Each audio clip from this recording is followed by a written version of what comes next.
Chimbilaco, vuela Chimbilaco, vuela Chimbilaco, vuela Chimbilaco, vuela Chimbilaco, vuela Chimbilaco.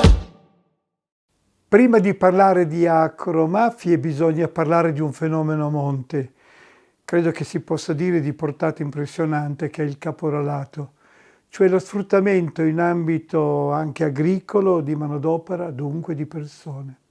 Secondo l'ultimo rapporto di acromafie e caporalato della FRAI CGIL, in Italia ci sono circa 450.000 persone che vivono in condizioni di sfruttamento lavorativo solo in agricoltura, e di queste, pensate, ben 130.000 circa in condizioni paraschiavistiche. I clan criminali interessati sarebbero circa 27 per un fatturato complessivo, ci dicono, di circa 25 miliardi di euro, con un balzo del 12,4% nel solo 2019 e una crescita che sembra non risentire della stagnazione dell'economia italiana e di quella internazionale. Una rete criminale che si incrocia con la filiera del cibo, dalla produzione al trasporto, dalla distribuzione alla vendita. Rete criminale che sempre più ha dismesso i suoi, abiti tradizionali per assumere apparenze e modi e metodi più consoni al mondo della globalizzazione finanziaria. Mondo immateriale, anonimo, tecnologico, dove non vige il principio di responsabilità, nel senso che ciascuno può mirare al suo profitto senza curarsi delle conseguenze sociali delle sue azioni sulla pelle degli altri. Metodologia paracriminale in cui le mafie sono da sempre abilmente maestre. Tornando al fenomeno del caporalato, va detto che il nostro paese si è dotato di una buona legge, la legge 199 del 2016, legge per la quale dobbiamo anche ringraziare veramente le mobilitazioni, le lotte dei braccianti stranieri, di tante belle realtà, ribellatisi tutti insieme allo sfruttamento, ai limiti dello schiavismo al quale sono stati a lungo costretti tanti amici che arrivano da paesi lontani e non solo.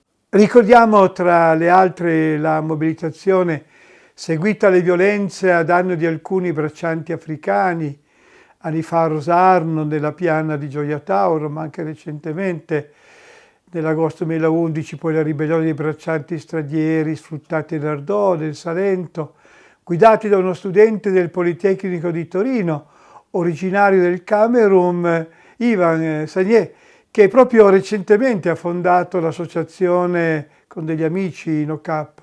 Poi tante altre vicende drammatiche avvenute in varie parti del territorio nazionale nostro e non solo.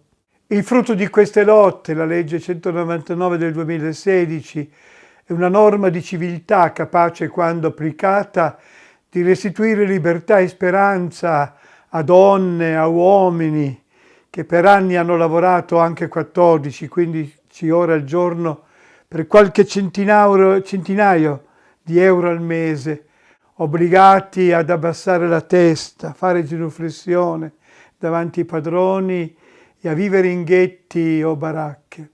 È una vergogna, è una vergogna. Oggi il contrasto del caporalato prevede responsabilità penali in campo al padrone che sfrutta, nonché il sequestro e la confisca dei beni usati nell'attività criminale. E non dimentichiamo che insieme agli aspetti penali la nuova legge contro lo sfruttamento cerca di riformare il sistema agricolo, mettendo insieme imprenditori qualificati e seri con le istituzioni e il mondo del lavoro. Al positivo della legge si aggiunge un recentissimo disegno di legge atteso da anni, ora in Consiglio dei Ministri, che aiuta la battaglia contro le agromafie. Si tratta del reato di agropirateria. La proposta si fonda sul concetto di tutela del patrimonio agroalimentare, inserito nel codice penale come nuovo bene giuridico.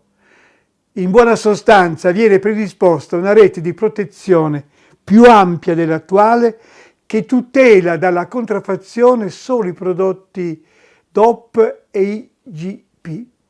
Importante è la revisione del reato di frode, che in passato era legato alla consegna materiale del prodotto, mentre in futuro sarà allargato ad attività anche antecedenti, come ad esempio ricorso a indicazioni false e ingannevoli.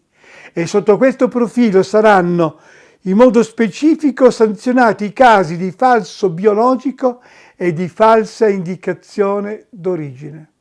La criminalità organizzata nel settore agroalimentare è arrivata a controllare e condizionare l'intera filiera agroalimentare, dalla produzione agricola all'arrivo della merce nei porti, dai mercati all'ingresso alla grande distribuzione, dal confezionamento alla commercializzazione.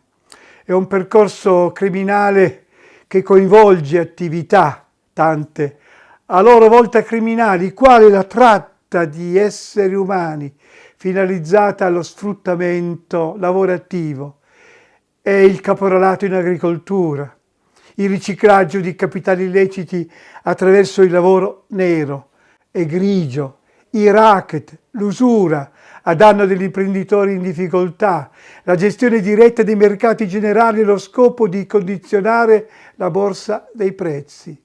A differenza che in altri comparti, le mafie in agricoltura spesso non sono in concorrenza tra di loro, ma abilmente si spartiscono equamente i proventi illeciti, mettendo da parte le guerre tra clan. Meglio stare sotto traccia. In sostanza fanno cartello, determinando un'alterazione del mercato tale da creare una sorta di monopolio, diciamo così, all'insaputa di migliaia di persone coinvolte, a partire dai produttori. Le mafie lucrano su ogni passaggio, produzione, distribuzione, vendita, a volte avvalendosi, non dimentichiamolo mai, dalla complicità di chi sulla qualità di quelle merci dovrebbe vigilare. Anche qui non dimenticando le cose positive, ma dicendo con chiarezza di laboratori di analisi, di veterinari complici. Realtà e persone che per avere una fetta di guadagno sono disposti a chiudere un occhio o addirittura a partecipare attivamente alla truffa. Un semplice dato: dalla produzione al consumo i prezzi dell'ortofrutta si moltiplicano 3 volte. Come contrastare tutto questo, al di là delle leggi e delle attività di repressione? Sono fondamentali conoscenza e consapevolezza.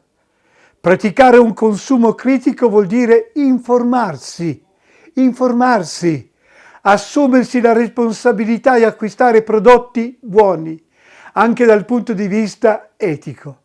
Prodotti non legati a forme di sfruttamento delle persone e neppure pagati al prezzo della loro dignità, sottomesse al ricatto del pizzo. E ancora bisogna richiamare la politica alle sue responsabilità, sollecitare meccanismi di controllo più efficaci sulla qualità di ciò che mangiamo, certificazioni che restituiscono trasparenza a tutto il processo produttivo. Sollecitarla, la politica, ad adeguate politiche alimentari, politiche condivise e interconnesse con l'ambiente, l'agricoltura, la dimensione educativa, la salute, l'economia, la giustizia, lo sviluppo. Se si fa politica per il cibo e per l'agricoltura, si fa finalmente politica per tutti. Si tutela il bene comune. L'agroalimentare è un settore importante, anche dal punto di vista economico. Da solo vale il 17% nel nostro paese del PIL. Bisogna educare al cibo partendo dalle scuole.